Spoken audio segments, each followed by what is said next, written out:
chén đây. Thì hôm nay tôi đang có mặt tại quán cà phê board game của Chi. Thì tí nữa tôi sẽ quay Chi lại nha. Bây giờ cho mấy bạn xem là tụi tôi đang chuẩn bị gì nha. Anh ta đang lựa bài. Đây là bà Tiên. Đây là bà Tiên, bà đang núp cái gì đó, bà làm cái gì đó ghê lắm. Đó, tôi không biết bà làm cái gì nữa. Đó, nó ngồi riêng một mình nó một bàn vậy đó. Thì hôm nay tụi tôi có mang một số đồ ăn vặt, ví dụ như là thơm, đu đủ, mấy cái món ăn vặt, dưa hấu, vân vân. Ngoài ra thì cũng sẽ có một phần bánh đặc biệt.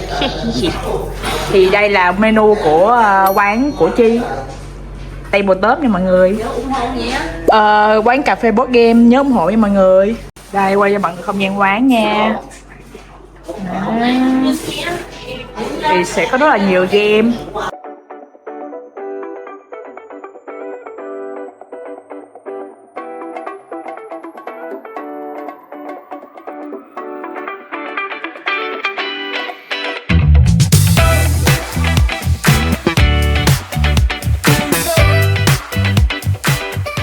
Đây là trà dâu nha mọi người. Còn bên kia là trà soda Việt Quốc.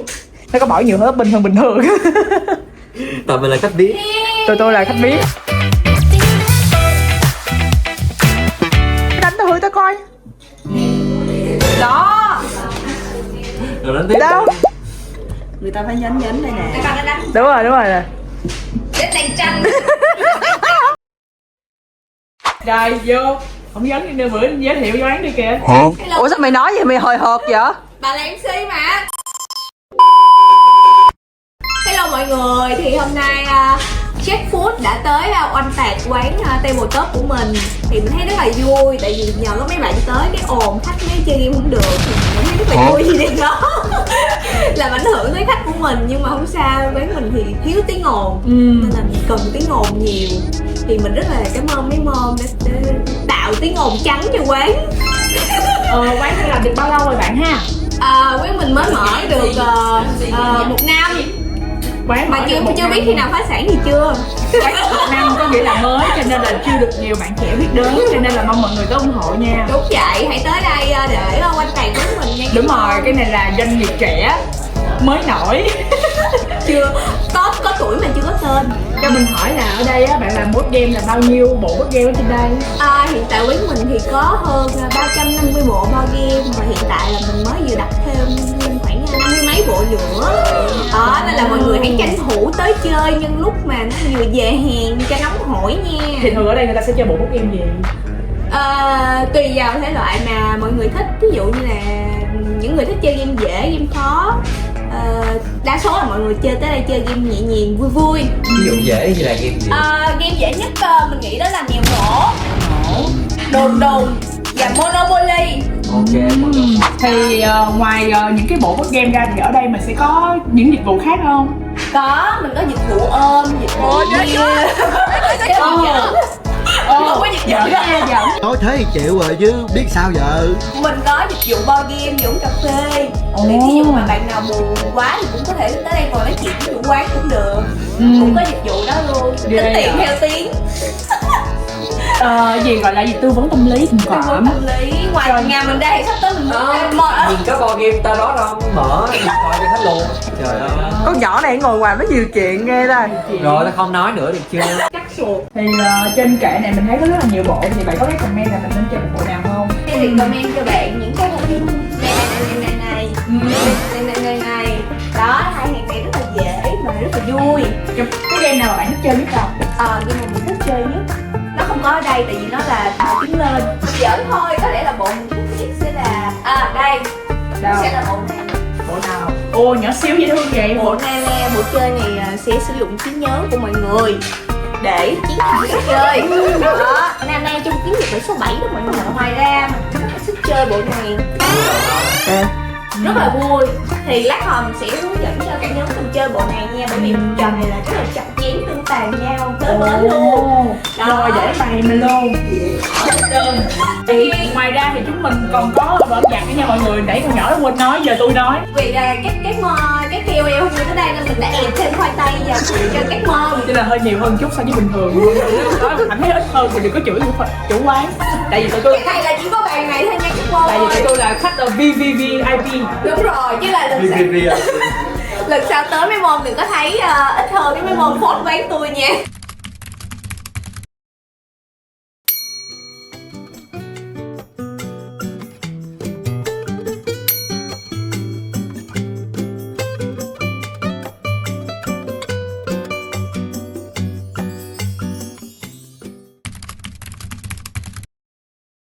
Tức là tiên tri, thì tiên tri cho mình coi một cái lá trên đầu trọng bài, tức là mình được biết được cái lá tiếp theo mình rút là lá gì. Rồi sau đó mình quyết định là chơi tiếp hoặc không tùy mình ha. Rồi tiếp tục là bắn đại bác, bắn một lá bài của một người chơi bất kỳ.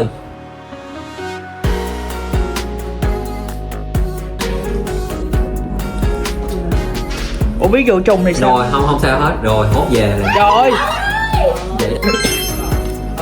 Trời Rắn 4 chặt tài kìa. Đâu rồi? Mày không phải rắn hả? Mày không phải rắn hả? Tôi là người. Con là ác quỷ. Rồi ok, thì cái game này mình sẽ chơi như thế nào? Bài trên tay của mình mọi người nhìn rồi đúng không? Nó sẽ có số và có màu. Thì màu của mình á, trong game này tên là spicy, tức là cay. Thì mình sẽ có 3 cái vị mà mọi người cần quan tâm. Thứ nhất là tiêu, thứ hai là ớt và thứ ba là wasabi.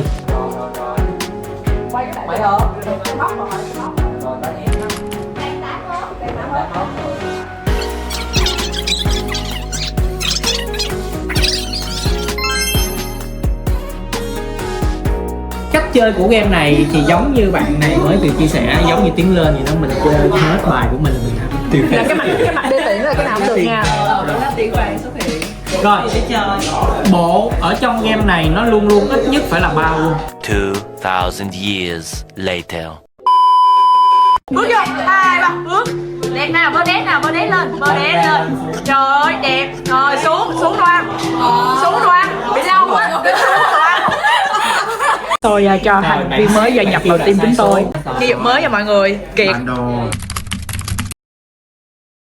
Chúng tôi đã có đồ ăn mới, gà rán Chi Chi Mama. Đây, cô ta rất là thèm rồi. Ê, cho ngon chưa? Mì Ý và gà chiên. Ăn tiếp sức. Ok. Để vô dáng mới. Thì bắt đầu Nè, người đó ăn luôn. sẽ đánh Tôi cũng ăn luôn. Vô vậy, bạn số 4 màu vàng. Bạn bắt đầu.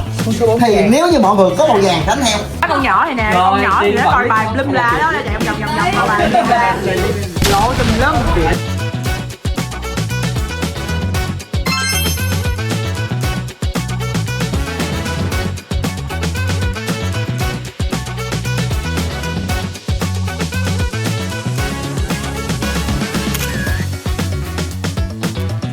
Và mình sẽ chơi theo từng vòng. Random vị, 4 vị. Matcha, sô-cô-la, vani với xoài. Không biết luôn, không biết luôn. Ok. Cái này không có cái này không ăn đây chung chiên. Rồi, hai con kia bớt lại. Rồi là mày bị ghê quá. Hương gì? Sô-cô-la. Sô-cô-la, này hương gì? Đó, của đại gia. Vani. Hương này hương gì? Đại gia Jack Food.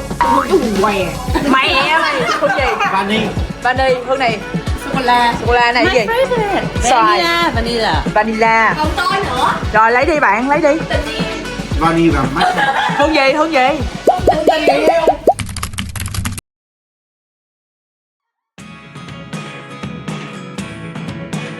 Rồi đẹp, rồi ok. Thì đây là món quà của chị Tiên tặng cho mình. Biết là không có chia tay đâu, gặp nhau nữa thôi, nhưng mà mình rất là trân trọng. Cô bé luôn dành tất cả những tình yêu chân thành nhất. Ôi, thật là tuyệt vời. Hoa nhỏ đi tìm tình thân của Chi. Ý là mình rất là vui mọi người ơi. Đây là những người đồng nghiệp mình quen biết rất là lâu rồi. Mình vô làm được 3 tuần. Vô là được 3 tuần lâu. Gặp với Trang, Ca Huy, phó thủ tướng, phó hiệu trưởng sẽ trao phần quà cho các em học sinh giỏi. Mời học sinh giải nhất cải cách quốc gia bộ môn vật lý. Xin mời em. Rồi, ok. Ok. Chào Chạy ba tóc mút dao muôn khoan. Xin mời em cha. Đại đi bà ơi. Thôi tặng em sao? Tiên cũng không có nhiều nhưng mà em rất là quý mất chị Tiên là vì chị Tiên lưu truyền năng lượng tích cực cho mọi người. Cũng là mô hình mini cái Dễ thương quá à. bé 82. Bằng tốt nghiệp siêu cấp. Và anh chơi ngủ nữ hết học rồi. Do hết điểm danh tốt nghiệp thôi. Thì nhiều cũng cảm ơn mình nhiều có số deadline như deadline rồi những thêm mình đủ này mà đây là một cái móc khóa ăn gì cũng được á, tại thấy én ăn rất là nhiều cho nên chỉ có một cái móc khóa để én xoay, chỉ én sẽ quyết định là ngày đó én nên ăn một cái Dễ thương quá luôn. cái này giống sticker thì én sẽ xoay đó để quyết định là hôm đó én sẽ ăn cái gì. Sau đó là sẽ là một cái cộng một bé Bé bé xinh. đây là một cái bóp may mắn chia đều cho các bạn hết để một cái bóp chặt may mắn của mọi người. Bùa hả? Bùa. Bùa may mắn. Tiếp theo là một cái kẹp tóc. Một con cái gì cột tóc. Ê cứng quá hả? Với một cái bằng khen thưởng Ê cho én. bàn gấu không? Ê rất là xanh nước biển, tôi rất là thích xanh nước biển luôn. Ăn chào. Em xã hội. Hội hiệp hội bạn bè tâm đầu ý hợp. Quá dễ thương.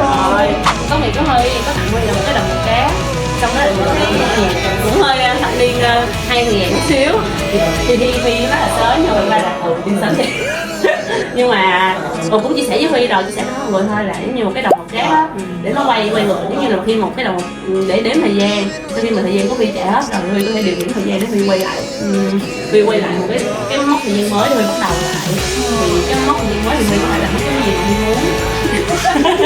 Thầy Tú. Ba Huy. Rồi giờ 2 3 cảm ơn nè. Cảm ơn chị Tiên. Lần nữa 2 3. Lần nữa 2 3. Trời ơi thấy chưa cái lỗ hổng của tôi nó chửi tôi kìa. Thì tụi tôi comeback để chơi game tiếp mà không biết mấy giờ nha. 10 giờ à. Trời ơi chỗ này 11 giờ mới đâu. Tại đi.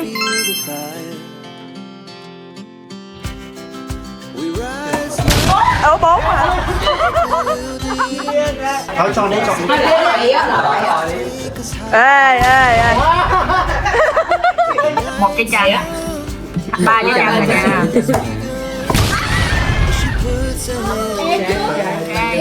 Không bài về. Tỉnh đi chờ. Trời ơi. Mở còn nhấp nữa.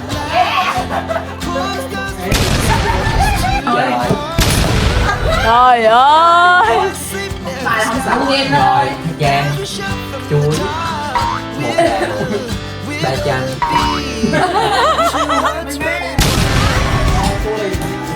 Trời ơi.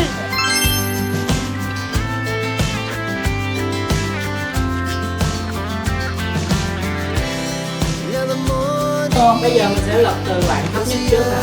Rồi con béo lên.